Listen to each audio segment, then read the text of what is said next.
working on this 2012 Dodge Journey. What I want you to do is look at something real quick. I'm under the underbody. Okay, this is the transaxle, okay, meaning the axle part is built into the transmission. As you can see, the two axles coming out of the side.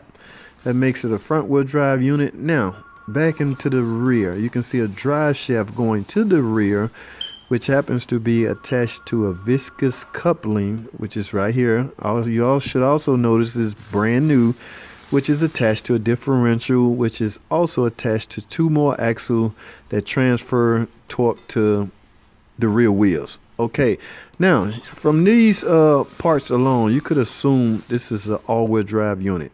This is brand new viscous coupling. Let me say that again. Now, what I want you to look at here, notice something right here. This is the part that get people in trouble. Okay, let's take a look at these tire sizes. Okay, right here, 255, 55, R19. Keep in mind, I'm at the rear of the vehicle. Now let's move up to the front.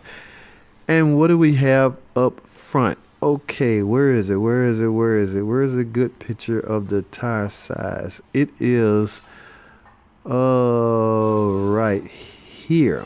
Okay, 255, 50.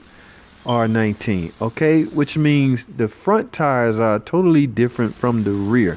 Ladies and gentlemen, that is a no-no. You cannot do that in an all-wheel drive unit, okay? So this brand new viscous coupling that I just replaced about a month ago is ruined. It's normally used to link the rear wheels to the front wheels so that when one set of wheels start to slip, torque will be transferred to the other set. All right, so all four tires have to match.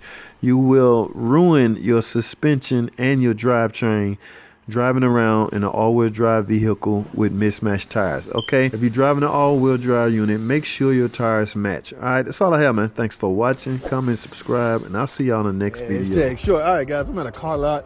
I'm here to check out a Chrysler 300 for a guy. It's ticking. He want me to shut it up. That's all my job is to do, is to shut it up. However, while I'm here waiting on him, I come over here and see a Cherokee with the hood up. Actually, I let the hood up. And guys, what do I notice? Y'all see that? Don't be doing that. How many times I gotta tell y'all this is not cool?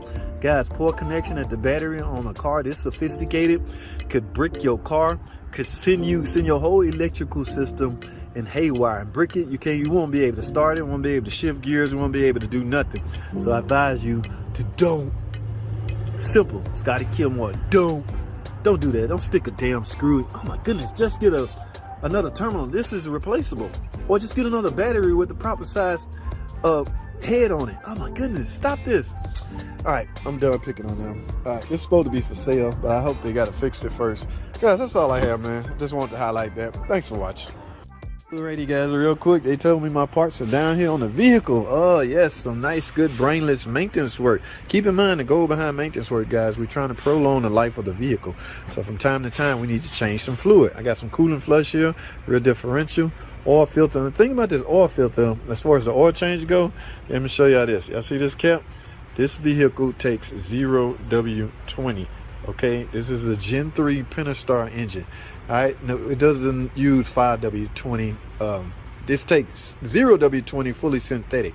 All right, so yeah, trying to prolong the life of the car. They figured they'd get tune-up is not due yet. Tune-up due at 100,000 miles. I don't think this vehicle have 100,000 miles yet, and it's not four-wheel drive, so there is no transfer case to service. All right, yes, and we already rotate and balance the tires, they're in alignment.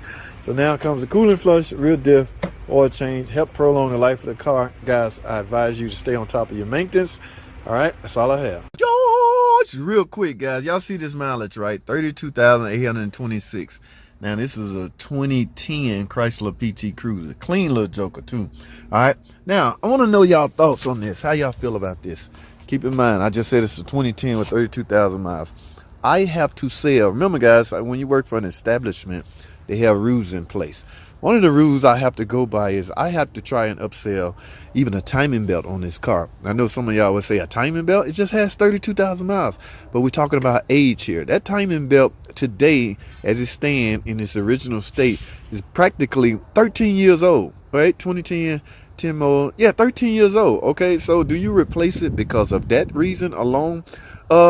according to some establishments, yes. So I have to write up a high-dollar thermostat or a high-dollar timing belt job on this, okay, along with the other repairs. But I just thought I'd bring it up and see y'all, hear y'all thoughts on that, man. Let me know how y'all feel. George, real quick, guys. Y'all see this mileage, right? 32,826.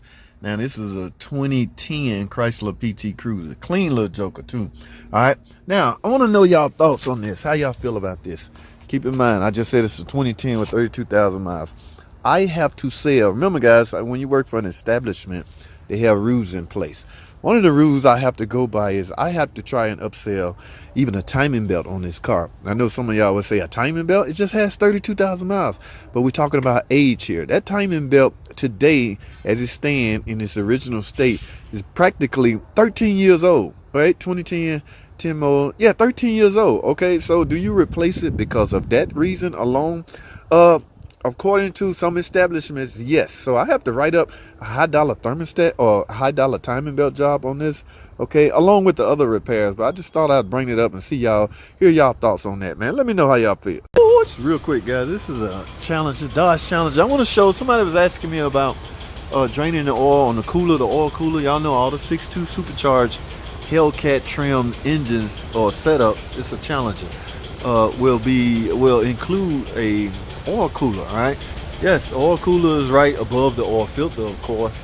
It's gonna have two lines running out in front of the bumper. See, the bumper is off of this one, so it's very visible on this one. All right, yes, take you a half-inch, look like, drain the oil out, oil out when you're doing an oil change. Yes, reach up under the cowl and drain the oil out of here as well. They do this at the dealer as well. So you want all the old oil out because that oil is basically circulating. All right, let's hit it to an oil cooler. Looks similar to a trans cooler, all right, radiator, what have you. But yeah, let's get the oil out of there as well. This is 6.2 supercharged Hellcat trim engine. Very powerful. All right. Thanks for watching. Alrighty, guys, here we go real quick. Another shorts. Here's this engine, guys. We getting ready to put it in. We got it all prepped up. Got the oil pan on it. Now I left the front timing cover off and of course the intake off. Here's the old engine, guys. We got all the stuff off we need on the new engine. We about to drop it in, man. Let's get it.